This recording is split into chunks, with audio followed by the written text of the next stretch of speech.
ஆன்மீக உறவுகள் அனைவருக்கும் என் அன்பான வணக்கங்கள். இன்றைக்கி நம்ம பார்க்க போகிற பதிவு 3ஆம் பிறை அன்னைக்கு என்ன வழிபாடு செய்தால் நம் வீட்டில் பணவரவு அதிகரிக்குங்கிறத தான் இந்த பதிவில் நம்ம பார்க்க போகிறோம். அமாவாசை முடிந்து 3ஆவது நாள் வரக்கூடிய இந்த 3ஆம் பிறை தரிசனம் அது நம்ம வாழ்க்கையில் பல நன்மைகளை நமக்கு அள்ளி கொடுக்கும். 3ஆம் பிறை தரிசனம் செய்யறதுனால நம் வீட்டிலே அனைத்து வித சகல சௌபாக்கியங்களும் நமக்கு கிடைக்கும். 3ஆம் பிறை தரிசனத்தை குழந்தைகள் பார்த்தாங்க அப்படின்னா அவங்களோட திறமைகள் அதிகரிக்கும். அது மட்டும் இல்லை, அவங்களுடைய படிப்பு திறனும் அதிகமாகும். 3ஆம் பிறை தரிசனத்தின் போது உங்களுடைய உள்ளங்கையில் ஒரே ஒரு ரூபா நாணயம் இல்லை ஏதாவது ஒரு நாணயத்தை இல்லைன்னா ஏதாவது ஒரு பணத்தை வச்சுக்கோங்க. சந்திரனை நோக்கி கைகளை நல்லா விரித்து வைத்து சந்திர பகவானை நோக்கி வழிபாடு செய்யுங்க. அப்படி வழிபாடு செய்யும் பொழுது ஓம் சந்திர பகவானே போற்றி அப்படிங்கிற மந்திரத்தை 9லேருந்து 108 முறை சொல்லலாம். 9 முறை சொல்லலாம், அப்படி இல்லைனாலும் 108 முறை சொல்லலாம். மனமுருகி சந்திர பகவானை நோக்கி நீங்கள் வேண்டிக்கோங்க. அப்படி வேண்டினதுக்கப்புறம் நீங்கள் கைகளில் வச்சுருக்கக்கூடிய நாணயத்தையோ அல்லது பணத்தையோ உங்கள் வீட்டு பீரோவில் நீங்கள் பணம் வைக்கக்கூடிய உங்கள் வீட்டில் பணம் வைக்கக்கூடிய இடத்துல வைங்க. இப்படி 3ஆம் பிறை வழிபாடு செய்யறதுனால நமக்கு நிறைய நன்மைகள் சேரும். 3ஆம் பிறை தரிசனம் செய்யறதுனால நம்முடைய முற்பிறவி பாவங்கள் எல்லாமே நீங்கும்.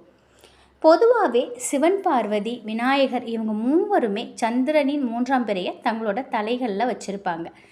அதனால் இந்த 3ஆம் பிறையை தரிசிக்கிறதுனால இவங்களோட மூவரின் அருளையும் நம்ம பெறலாம். சந்திர பகவானின் நட்சத்திரங்கள்னு சொல்லப்படக்கூடிய ரோஹிணி, அஸ்தம், திருவோணம் இந்த 3 நட்சத்திரத்தில் பிறந்தவங்க இந்த 3ஆம் பிறை தரிசனத்தை எப்பொழுதுமே பார்த்துக்கிட்டு வந்தால் அவங்களுடைய வாழ்க்கையில் உள்ள அனைத்து வித கஷ்டங்களும் நீங்கி இன்பங்கள் சேரும். ஆயுளுக்கு சொந்தக்காரர் சந்திரங்கிறதுனால ஆயுளை நம்ம நீட்டிக்கணும் அப்படின்னா நம்ம 3ஆம் பிறை வழிபாடு செய்யலாம். இந்த 3ஆம் பிறை வழிபாடு தரிசனத்தை மாலை 6:30 மணிக்கு மேலே செய்யறது மிக மிக நல்லது.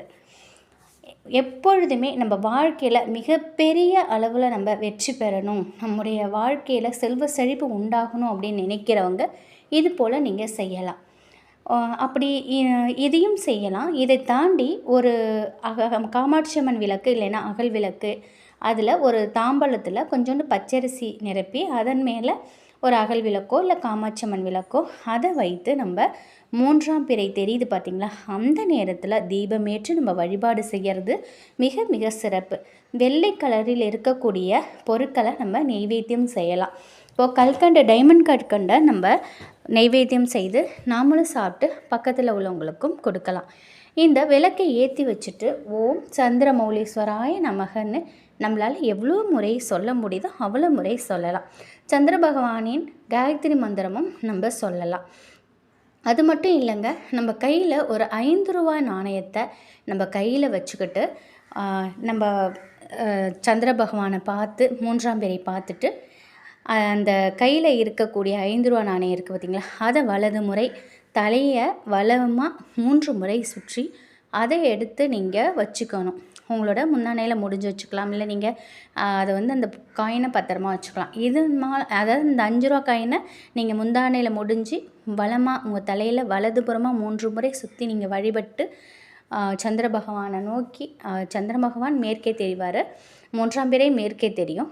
அப்போ நீங்கள் தரிசனம் பண்ணிவிட்டு வடக்கு பார்த்து விழுந்து நமஸ்காரம் பண்ணுறது மிக மிக சிறப்பு. தீர்க்க சுமங்கலி பாக்கியம் நமக்கு கிடைக்கும்.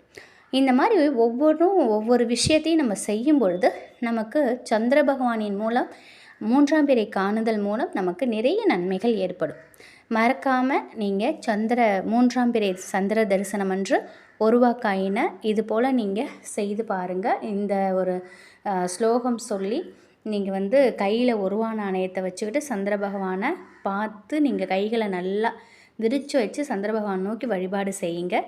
இந்த ஒரு ஸ்லோகத்தை ஓம் சந்திர பகவானை போற்றி, இது ஒரே ஒரு வரி மந்திரம். இதை 9 முறை இல்லைன்னா 108 முறை நீங்கள் வணங்கிக்கோங்க. அப்படி வேண்டினதுக்கப்புறம் உங்களுக்கு பண வரவு அதிகரிக்கணும், பணத்தில் இருக்கக்கூடிய அனைத்து கட்டுகளும் நீக்கப்படணும் அப்படின்னு சொல்லி வேண்டிட்டு அந்த காசை கொண்டு போய் உங்களுடைய பீரோவில் வைங்க. 1 ரூபா காயினாக இருந்தாலும் சரி, 5 ரூபா காயினாக இருந்தாலும் சரி, இல்லை பணமாக வச்சுருந்தாலும் சரி, உங்களால் எது முடியுதோ அது போல் செய்து பாருங்கள். நிச்சயமாக உங்கள் வீட்டில் பண வரவு அதிகரிக்கும். இந்த ஒரு தகவல் கண்டிப்பாக உங்களுக்கு பயனுள்ளதாக இருக்கும் அப்படின்னு நம்புகிறேன்.